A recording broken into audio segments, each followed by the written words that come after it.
Cela konten creator bisa dicengin gitu kan. Iya. Gak ada sih untungnya. Tapi kalau ada nih beneran nih jadi konten. Gak boleh sombong. Skill tuh kayak nggak cukup gitu. Jadi sejago apapun aku ngoding atau ngolah data, tapi kalau aku nggak bisa ngejualnya di era sekarang sih kayak nggak ada bunyinya. Setuju. Kalian itu belajarnya gimana tuh dari teknis-teknisi kontennya? Untuk orang tetap nonton konten yang berharga, di awalnya tuh lo harus dapetin attention orang gitu kan. Kalau ngomongin endorse. Halo semuanya, kembali lagi di obrolan karir digital bersama gue Riza Prastia, dan kali ini kita bakal ngobrolin tentang profesi atau pekerjaan nih yang lagi banyak banget didemenin sama Gen Z, sama milenial bahkan, yaitu content creator. Udah ada 2 orang alumni di samping gua yang sesama content creator juga. Ada Theo dan juga Andi. Sebelum kita ngobrol lebih jauh, mungkin perkenalan dulu kali ya. Boleh. Siapa dulu nih? Theo, Andi dulu. Theo dulu. Kenalin teman-teman, nama gua Theo, gua alumni Job Connector 2019 tuh web development di Purwadika. Sekarang lagi building product dan waktu itu mulai ngonten kalau nggak salah mulai 1,5 tahun lalu ya, 2023 kalau nggak salah. Itu di mana lu konten? Oh, kalau sekarang gue lebih di YouTube. YouTube. Void FNC, silakan di subscribe ya teman-teman kalau tertarik ya. Oke, boleh. Mas Andi? Halo, salam kenal teman-teman. Aku Andi. Aku kerja di salah satu instansi dan aku juga ngajar data science atau mentor data science di Purwadika juga. Plus content creator ya. Di mana Mas kontennya? Kontenku di Instagram bisa di-follow ya @datasukarya. Silakan. Oke, terakhir gue juga mau kenalan lah ya. Karena gue Riza Prastia, gue alumni digital marketing tahun 2022. Sekarang kerja di Purwadika juga sebagai social media spesialis, dan gue aktif konten di TikTok. Kalian bisa lihat di @rizaprastia. Yes. Lumayan self promo ya hari ini. Iya, benar-benar. Oke, kan tadi kita nih bergerak mungkin atau ngonten di platform yang beda-beda ya kan. Gue di TikTok, Andi di Instagram, IG, ya kan, Theo di YouTube, dan punya background pendidikan juga di Purwadika yang beda-beda nih, ngambil job connector ya, DM, DS, dan WD. Iya. Nah, kalau kita tarik mundur lebih jauh lagi, kalian sebenarnya ini kan mulai ngontennya berarti baru-baru ya? Kita juga baru ya? Gue 2022 akhir, lu 2023. 2000 tahun lalu pas sih. 2023 juga. 2023 betul. Nah, kita kan masih baru. Kalian tuh sebelum masuk Purwadika atau ya pas masuk Purwadika gitu, pas di Purwadika, sempat kepikiran gak sih buat jadi content creator? Kalau gue pribadi enggak lagi. Kalau lu gimana, Yo? Gua sebenarnya udah kepikiran dari masih kuliah kayaknya sebenarnya. Cuma mungkin nggak di bidang ini. Kalau sekarang kan gue content creating tuh di bidang software engineering gitu kan. Ngajarin orang coding, sharing experience gue. Dulu ya tipikal apa ya, anak muda laki-laki yang demen main game kali. Gue pengen jadi streamer. Ternyata gue sendiri kurang passionate di situ. Terus ya udah gue kepikiran untuk mulai ngajar online sebenarnya. Ngajar online dulu. Situ. Iya, gue start dari situ ngajar sukarela di beberapa komunitas. Ternyata gue pede di depan kamera. Gitu, akhirnya 2023 gue decide untuk ya udah deh, coba deh bikin konten tipis-tipis. Kalau lu sendiri deh gimana? Oke. Jadi kalau ketika ini ya Purwadika ya. Jadi sama sekali enggak sih. Sama sekali enggak kepikiran jadi content creator. Cuma memang kalau kita ngomongin bikin konten di digital ya, mungkin agak mirip dengan Theo ya. Jadi dulu aku konten musik kan. Tapi aku nggak tahu kalau itu tuh sebenarnya konten. Ya sekedar nge-share aja. Ya kan, nyanyi-nyanyi aja ya kan, caper-caper biasalah. Caper-caper gitu. Tapi aku nggak tahu kalau itu konten, dan waktu itu aku juga nggak ngeh kalau ternyata itu bisa dimonetize dan sebagainya gitu. Aku nggak tahu kalau itu bisa jadi sebuah pekerjaan. Nah, pas di Purwadika kan ada tugas bikin video ya. Jadi di data science itu kita wajib menjelaskan codingan atau solution kita dalam bentuk video, terutama yang online ya. Nah, itu sih yang bikin aku juga agak sedikit kepikiran, oh mungkin next boleh kali nge-share tentang data science via video seperti ini gitu. Berarti awal mulanya bahkan dari tugas. Dari tugas awal kepikirannya. Sama berarti. Loh, iya. Iya. Karena gue juga, jadi kalau di digital marketing waktu gue itu kita bikin konten 15 konten. Itu tapi bebas kontennya dalam bentuk apapun. Cuman gue karena keterbatasan gue kurang bisa ngedesain, sedangkan teman-teman kelas gue tuh pada bikin desain, konten-konten sosmed, feeds gitu kan. Gue nggak bisa apa ya, gue mikirnya akhirnya gue kepikiran lah apa bikin video TikTok kali ya, video Reels, karena background gue pun videographer, video editor, jadi kayak kayaknya gue kuatir di sini. Jadi gitu. Tapi di momen apa akhirnya kalian kayak wah kayaknya gue jadi konten terusin aja deh gitu, maksudnya gue fokusin aja deh. Kalau gue sejujurnya momen pas ada endorse. Pas duitnya datang tuh. Iya, pas duitnya berasa. Pas kayak ada DM masuk, halo kak, saya ini dari sini mau aja kerja sama gue kayak menarik nih diterusin. Kalau gue momennya itu akhirnya gue kayak gue akhirnya fokusin buat konten. Kalau Mas Andi apa? Kalau aku karena butuh duit sebenarnya. Sama ya berarti ya. Iya, juga. butuh duit. Iya, karena butuh duit, butuh tambahan penghasilan ya. Jadi ya mau nggak mau cobalah konten ini apakah ke depan ada monetisasinya atau enggak. Kira-kira gitu sih. Lu berarti sama? Gue enggak sebenarnya. Oke. Gue agak beda. Waktu itu soalnya yang bikin gue mulai kayak terusin konten itu ketika salah satu video gue tuh pecah. Gitu. Jadi gue kan sebenarnya konten di IG sama di YouTube gitu kan. Cuma memang gue lebih fokus di YouTube karena long form education gitu kan. Ya, Kayak tiba-tiba di satu malam gitu gue lagi kerja tuh padahal ya kan, gue lihat lah anjir ini video gue tiba-tiba 50.000 yang nonton.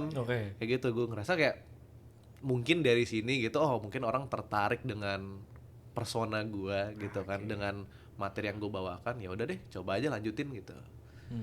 Tapi kenapa alasan lu memilih YouTube selain ya tadi lu bilang buat edukasi lebih oke juga, selain itu ada alasan lain nggak? Sebenarnya basically hanya karena long form sih. Kalau TikTok sama IG itu kan identik dengan konten yang pendek-pendek 60 gitu. 60 detik lah. Iya, 60 detik. Itu kan susah buat ngajarin konsep gitu ya. Apalagi hal yang detail di coding gitu kan.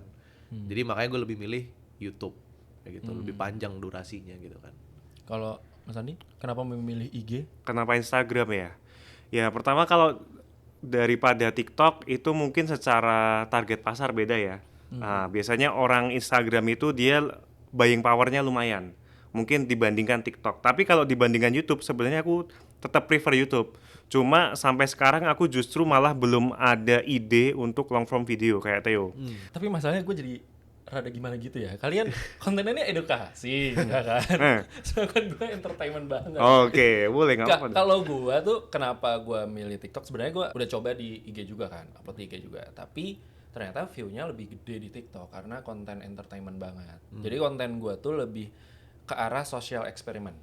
Kita ke satu tempat, datang beli menu yang itu aja, sampai si ya barista biasanya ke kafe atau kasirnya tuh Yang biasa. nah yang gue nonton dia. tuh. Itu dia. Jadi kayak datang yang biasa mas gitu. Udah. Tapi bukan berarti tidak berharga kontennya. Benar. Iya. Bukan berarti juga jelek. Bukan berarti. Enggak sih. Maksudnya ya pasarnya beda-beda ya. Iya. Karena itu maksudnya dalam kita bikin konten pun kita juga harus tahu marketnya juga kan. Market edukasi itu di mana, market entertainment di mana, dan edukasi yang seperti apa juga di mana. Tapi itu yang gue notice juga sih, untuk setiap platform itu kayak ya emang beda pasar aja. Benar. Kayak gitu. Dan respon orang pun, respon netizen tuh beda-beda. Beda-beda, benar itu. Gue tuh ngerasain banget ngupload di dua platform, IG dan TikTok, komenan orang tuh beda-beda. Betul. Gitu, tipikalnya beda-beda. Jadi benar-benar ya kita kalau mau ngonten, kita mau bikin sesuatu ya harus lihat dulu pasarnya gimana, ininya gimana gitu. Nggak bisa asal kayak ini mah lucu-lucuan dah, IG aja udah, TikTok aja, belum tentu juga gitu kan. Tapi kalau ngomongin pertama kali ngonten, itu kan pasti banyak kakunya. Karena itu jadi keresahan semua orang. Pengen konten tapi malu di depan kamera. Pengen konten tapi nggak tahu gimana caranya. Kalau kalian pas pertama kali bikin konten, berapa kali retake? Pertanyaannya langsung berapa kali retake, berapa kali ragu untuk upload? Kalau gua sejujurnya Gua itu jadi konten pertama gua tuh gua ke Subway. Itu totalnya tuh sebenarnya kalau di-upload itu ada 10 video. Tapi yang sebenarnya itu totalnya ada 13 atau 14 video. Jadi 4 video itu gue udah ke Subway 4 hari itu gue hapus semua. Tapi kenapa lo hapus? Gue gak pede. Karena jelek banget. Bener-bener dari openingnya, dari cara gue ngomong, dari gue closing, itu jelek semua. Oke. Yes. Jadi gue gak berani buat upload. Oke. Nah kalau kalian berapa kali tuh? Kalau aku pribadi sih persisnya lupa, tapi yang pasti berkali-kali. Berkali-kali. Sempet pas di-upload nggak pede ya, malu, minder mungkin karena dulu itu pertama ngonten di akun pribadi. Ya mesti kan ya ada ya pikiran negatif kayak ini Andi ngapain sih gitu. Nah ada tuh pikiran kayak gitu. Bener. Iya, Itu sih. Itu bener sih, sama lagi. Gue ngerasain takut teman-teman gue malah ngomenin lagi kayak. Tapi gue beruntung justru teman-teman sama keluarga support sih. Kayak gitu. Jadi gue nggak ada kayak lu ngapain sih gitu. Jelah konten creator bisa dicengin gitu kan. Iya. Nggak ada sih untungnya. Tapi kalau ada nih beneran nih jadi konten. Nggak boleh sombong. Gue baru-baru ini gara-gara siap-siap mau podcast ini, gue ngeliat konten gue yang paling pertama itu kaku banget. Iya. Gitu melihat gue yang sekarang asik. Kayaknya udah lebih YouTuber banget nih. YouTuber Kayak gitu. Kalau gue pribadi ya, gue notice-nya nggak cuman sekedar cara ngomong, tapi penampilan juga. Grooming itu penting banget menurut gue. Bisa dipungkiri tuh looks tuh sebenarnya emang hook pertama tuh biasanya di situ. Visual hook ya. Visual hook. Kayak gitu. Enggak kok aku cinta kamu karena sifat kamu. Belum tentu. Nggak ada dong. Untuk cinta aku karena sifat aku harus kenal dulu kan. Kayak gitu. Makanya hooknya harus dari penampilan dulu biasanya kayak gitu. Iya, benar. Selain apa ya dibilang hook sendiri kayak gitu, itu kan sebenarnya teknikal banget ya. Lumayan. Dan gue nggak tahu kalian itu belajarnya gimana tuh dari teknis-teknisi kontennya. Kalau gue di DM kan adalah beberapa materi diajarin gitu, gimana kita bikin konten, ada hook berapa detiknya, terus kita gimana bridgingnya, openingnya yang bagus gimana. Nah kalau kalian sendiri kan punya background yang nggak di situ. Betul. Nah gimana kalian update dengan teknik-teknik di content creation ini? Itu sesuatu yang gue learn over time sih sebenarnya. Untuk orang tetap nonton konten yang berharga, di awalnya tuh lo harus dapetin attention orang gitu kan. Nah itu kayak di awal-awal tuh gue nggak merhatiin gitu. Tapi lama-kelamaan kayak di intro gue udah mulai kayak bikin nge-spill-nya nih nanti selama video tuh ada apa aja. Terus dengan apa ya, title atau thumbnail yang rada clickbait gitu ya. Betul. Kayak gitu. Itu sesuatu yang kayak pengalaman aja sih gitu. Tapi di awal gue nggak kepikiran sebenarnya.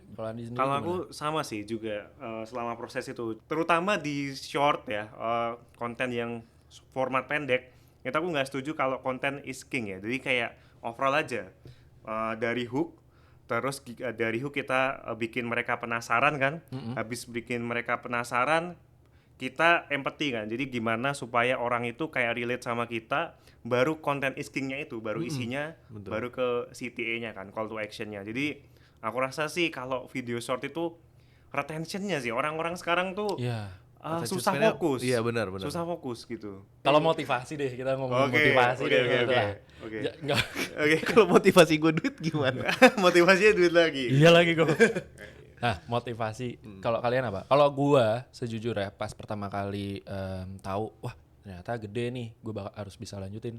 Motivasi gua selain karena uang, itu bagusin portfolio. Karena gua di bidang sosmed, DM kan. Jadi kalau gua nggak punya portfolio sesuatu di bidang sosmed, ya orang susah percaya gitu loh. Yeah. Karena kalau ya buat kerja kemana-mana pasti kan ngeliat kan lu pernah ngerjain project apa aja, lu udah berhasil ngapain aja. Dan gua ngerasa dengan TikTok gua besar, mungkin si recruiter nih kayak oh dia ngerti nih gimana cara main di TikTok, jadi konten spesialis atau segala macam. Kalau gua motivasinya di situ. Kalau Andi sama Theo gimana motivasinya? Oke, motivasi ngonten selain duit ya. Bener. Oke. Selain duit. Ya ini sambil aku pikirin ya, motivasi selain duit. Jadi memang salah satunya sih ini ya, bisa kolaborasi sama orang, bisa kolaborasi sama mungkin organisasi atau instansi tertentu ya atau perusahaan tertentu itu sesuatu yang bagus lah. Dan meskipun ujung-ujungnya juga duit ya, ujung-ujungnya kalau kolaborasi kan duit juga. Tapi yang aku pelajari di era sekarang nih, skill tuh kayak nggak cukup gitu. Jadi sejago apapun aku ngoding atau ngolah data, tapi kalau aku nggak bisa ngejualnya di era sekarang sih kayak nggak ada bunyinya. Setuju.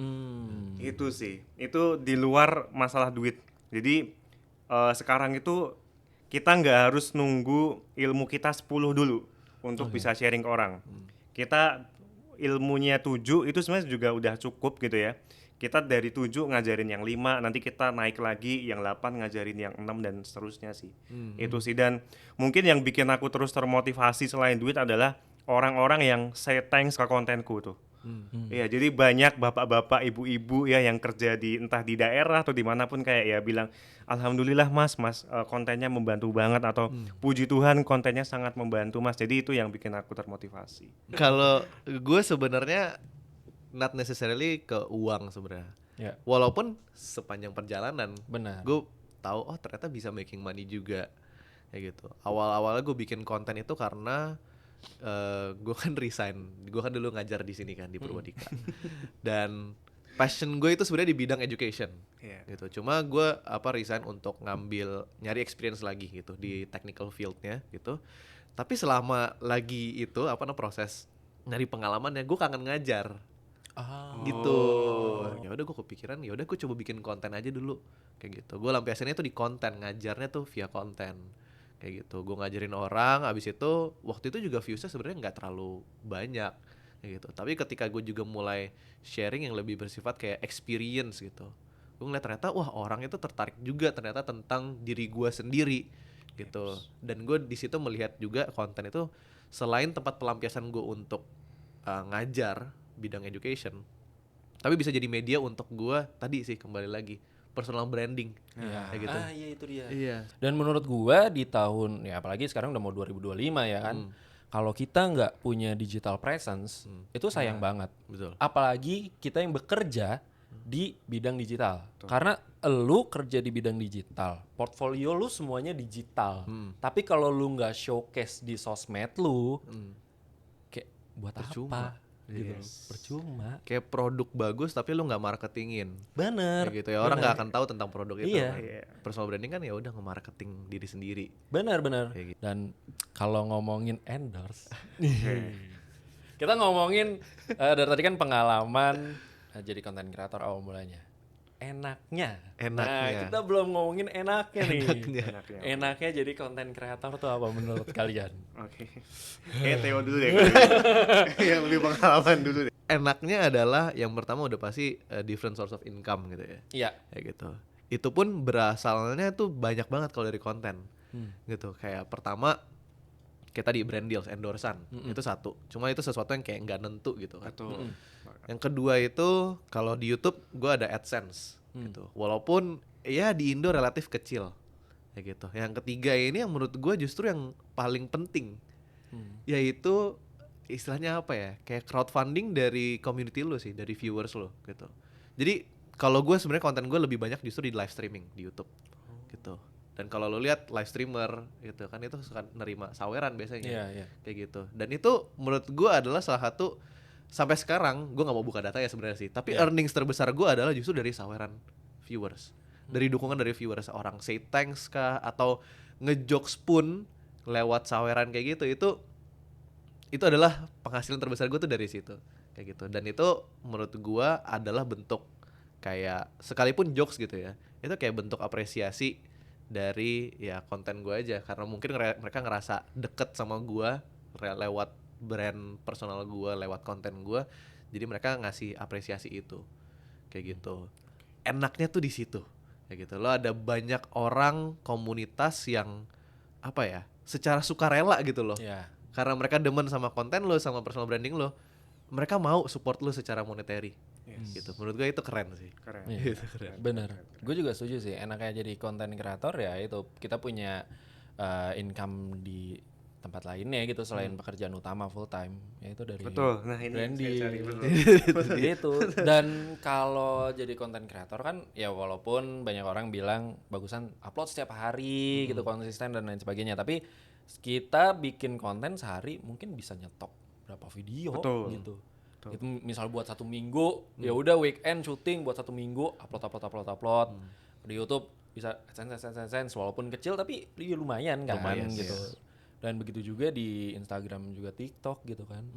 Kalau dari Mas Andi enaknya apa Mas? Enaknya, oke. Sebenarnya enak yang aku jalani ini belum jadi ini ya harapanku banget sih. Tapi udah enak. Yang pasti duit nambah itu yang jelas ya. Jadi sekarang Data Sukarya itu malah lebih banyak undangan untuk jadi pembicara malahan, workshop ya. Kemarin juga sempet offline juga akhirnya. Jadi kebanyakan sih Data Sukarya tuh online. Cuma kemarin offline sama salah satu BUMN. Jadi itu juga lumayan lah. Tapi sebenarnya yang pingin aku kejar itu adalah sekali kerja tapi duitnya berkali-kali. Nah itu yang aku harapin ke depan ya. Jadi pinginnya sih next ini ya untuk konten pembelajaran itu sudah aku record ya atau aku bikin ebook. Jadi aku tinggal main ads sama konten organik ya. Sekali kerja tapi duitnya berkali-kali. Tapi ya sementara sih masih aku jalanin untuk jadi pembicara dulu ya. Nggak apa-apa. Kita jadi sales dulu kemana-mana. Kalian nemuin niche kalian tuh kalau nemuin niche mungkin langsung kali ya. Tapi AB testing format kontennya kali. Ini sebut aku masih bingung juga dulu. Oh iya? Iya, meskipun pernah lulusan IT dan jebolan data science Purwadika ya, masih bingung juga sih nentuin niche waktu itu. Oke. Karena sering tergoda kemana-mana gitu. Kayaknya konten ini oke nih, cuan viral nih gitu. Jadi malah sering belok ke kanan dan ke kiri. Jadi dulu aku gado-gado banget mas. Oke. Ngomongin data ada, AI ada, terus ngomongin retro ada. Jadi gado-gado sampai ngomongin ini tol ya, tol digital loh. Jadi tol yang mana kita udah nggak pakai e-money itu Iya. aku omongin di kontenku dan sempet dikritik sama teman kantor juga. Itu emang kontenmu konsepnya gitu ya? Gitu. Oh. Nah, kayak gitu. Berarti akhirnya nentuin niche yang sekarang tuh gimana? Nentuin niche yang sekarang malah berpikirnya simple. Aku punya ilmu apa, ya kan? Terus gimana supaya ini gampang di-deliver ke orang awam. Kalau aku ngomongin langsung data science itu pasti agak berat ya. Nah, hal yang paling simple dari data analitik itu apa? Ya pasti Excel. Jadi pendekatanku lewat Excel dulu. Oke. Itu cara Mas Andi nentuin niche ya? Iya. Ya kan? Jadi malah dari yang sulit coba kita turunin. Diturunin lagi. Betul. Itu balik lagi ya, kita harus tahu marketnya lagi. Marketnya beda-beda. Ya kan? Iya. Nah kalau lu sendiri gimana? Gue lebih ngasal lagi jadi. Gue sebenarnya masuk ke content creation itu kan karena ya gue ngajar gitu kan. Iya. Ngajarnya web dev, cuma kan kembali lagi ke konten itu harus tahu niche kontennya kayak gimana, nggak Iya. cuma yang mungkin tutorial doang atau gimana gitu.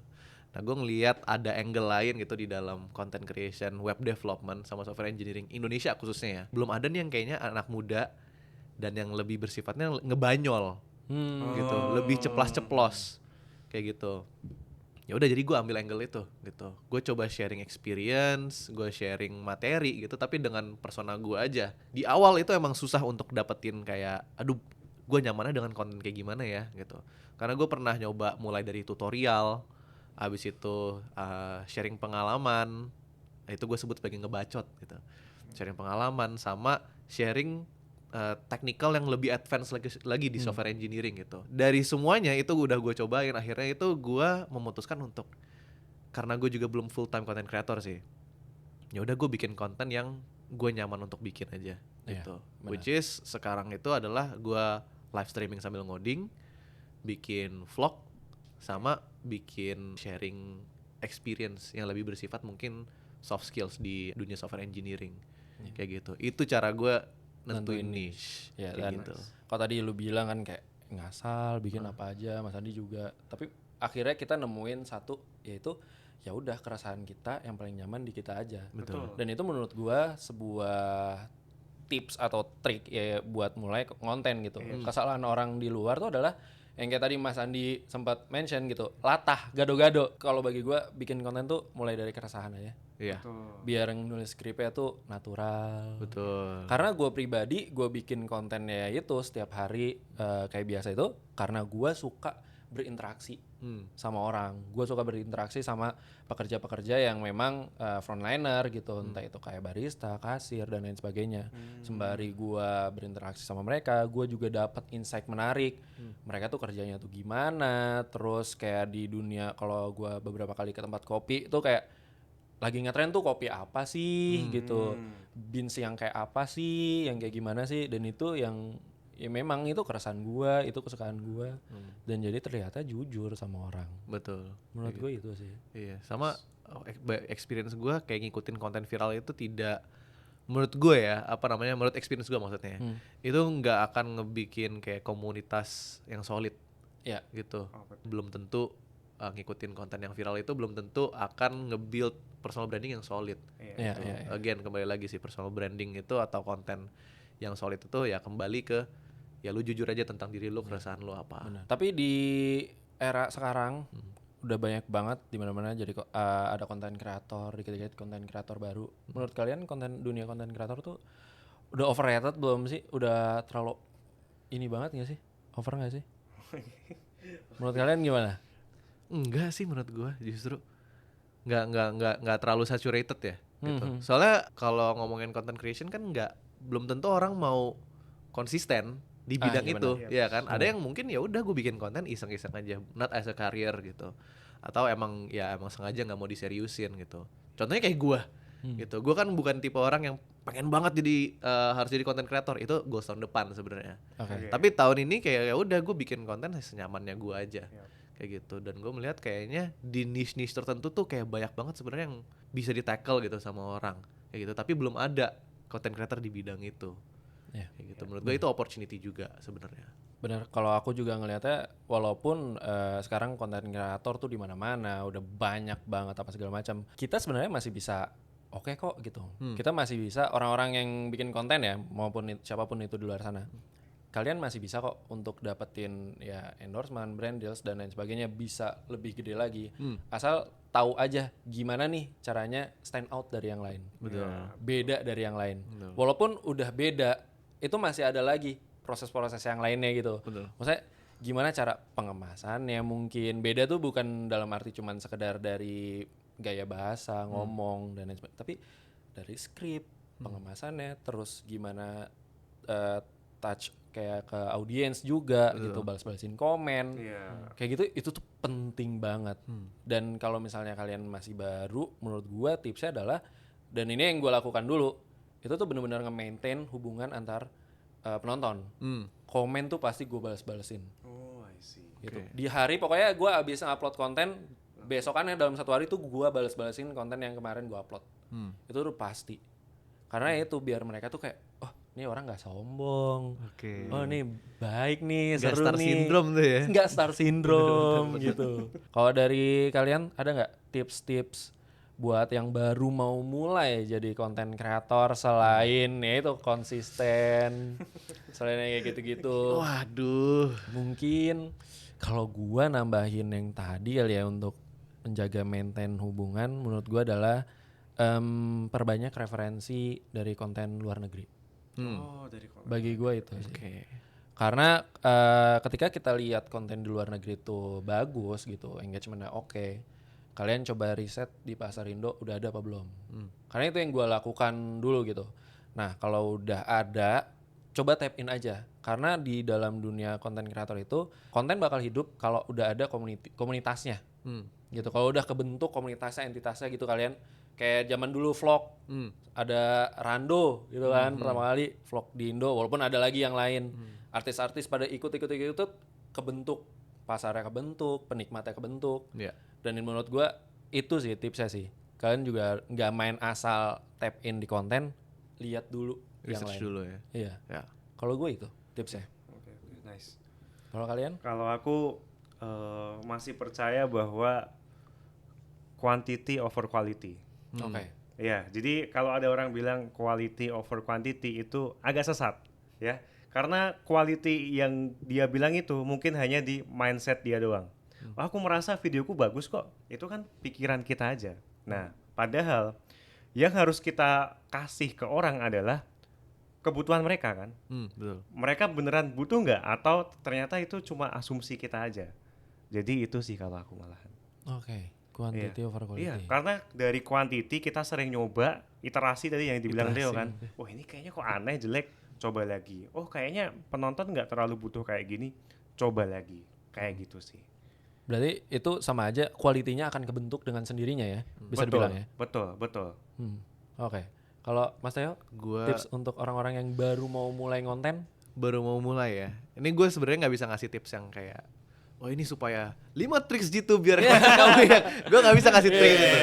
Tapi from my experience adalah kalau mau bikin konten, gue ngerti ada persona offline in Yeah. real life, ada persona di konten kayak gitu. Tapi menurut gue jangan sampai kayak persona konten lo itu terlalu Jomplang. terlalu bukan jomplang tapi lebih ke terlalu faking it gitu loh. Kayak lu tuh sebenarnya bukan kayak gini orangnya kayak gitu. Jadi lebih ke be true to yourself aja kayak gitu. Karena jatuhnya juga orang tuh sebenarnya kayak somehow tuh bisa ngelihat gitu. Kayak lu tuh sebenarnya nggak kayak gini, agak maksa nih dengan personality seperti ini. Atau bahkan dari sisi ilmunya gitu. Gue paling nggak mau kalau misalkan ngasih ilmu tuh yang gue setengah-setengah doang taunya. Kalau misalkan orang nanya, ya konten gue kan edukatif gitu, bang bahas ini dong, ya kalau misalkan gue nggak ngerti gue bilang ya gue nggak tahu gitu, gue nggak bisa gitu. Ada banyak orang yang kayak karena udah kemakan egonya gitu kan, gitu gue mau terlihat keren terus di depan publik, yang nge-sacrifice itu gitu, membicarakan kayak sesuatu yang mungkin dia nggak tahu. Bener. Kayak gitu ya, hasilnya adalah bumerang juga buat dia kan, expose akhirnya gitu. Bener. Drama lagi. Bener. Kayak gitu. Jadi ya tips gue adalah ya udah lo be true to yourself aja. Be yourself, never surrender kayak gitu. Menurut gue juga selain itu kayak butuh mentor. Itu penting sih. Kalau misalnya udah coba try hard nggak bisa, bingung mulai dari mana, ya mendingan tanya-tanya aja gitu ke orang-orang yang memang Udah pernah. bener. Dan mungkin ini bisa ngajarin mulai dari proses praproduksinya, gimana cara bikin kopi yang bagus, skrip yang bagus, gimana hooknya, gimana setup kameranya, bahkan sampai produksiannya juga, gimana cara naruh lighting apa segala macam. Atau kalau mau yang modelan tanpa syuting, gimana kita pakai AI, mengoptimasi Iya. AI di dalam dunia content creationnya, bahkan sampai pasca produksinya, di editingnya, gimana maintain, ya itu tadi hubungan sama audiens. Ya. Analisis ya. Analisis juga. benar. Jadi memang benar-benar ya banyak banget formula, banyak banget hal teknis yang harus diurusin untuk jadi content creator. Kalau misalnya udah puyeng keringan, ya better cari mentor Ya. gitu. Dan di Purwadika, nah ada kelas yang bisa ngajarin kalian jadi content creator. Digital marketing kan udah lama ada. Beda. Oh, beda? Beda. Kalau ada di Purwadika tuh namanya School of Content Creator. Itu ada kelas offline-nya. Itu yang ngajarin nanti bakal content creator ternama juga.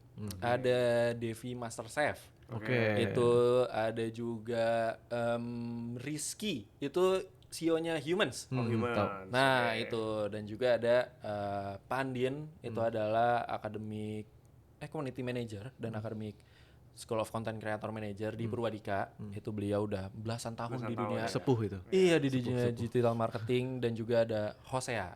Nah, Hosea ini juga orang-orang yang jadi mentor konten kreator gede. Oke. Devi sama Rizarwi itu, si Rizky itu mentornya Hosea. Oh. SOCC ini cocok banget buat kalian yang mau mulai jadi konten kreator, atau kalian di luar sana yang ya pekerjaannya jadi sosmed spesialis, konten spesialis di perusahaan-perusahaan, di korporat. Ini cocok banget. Oke. Gitu. Mending langsung aja join di Purwadika School of Content Creator. Manis. Kelasnya mulainya Januari tahun 2025. Gitu. Oke, nanti tunggulah Mas Andi kita join kali ya. Yes, harus. Potongan buat alumni kan harusnya. ya? Ada. Oh, ada. Ada. Pancing dikit ada ternyata. ada. Ya gitulah intinya. Oke, Terima kasih banyak Sip. Theo, thank Thank you you. juga Andi udah mau ngobrol-ngobrol kita di obrolan karir digital kali ini episode konten kreator. Makasih juga yang udah nonton. Gua Riza Prastia, sampai jumpa di episode berikutnya. Bye bye. Bye.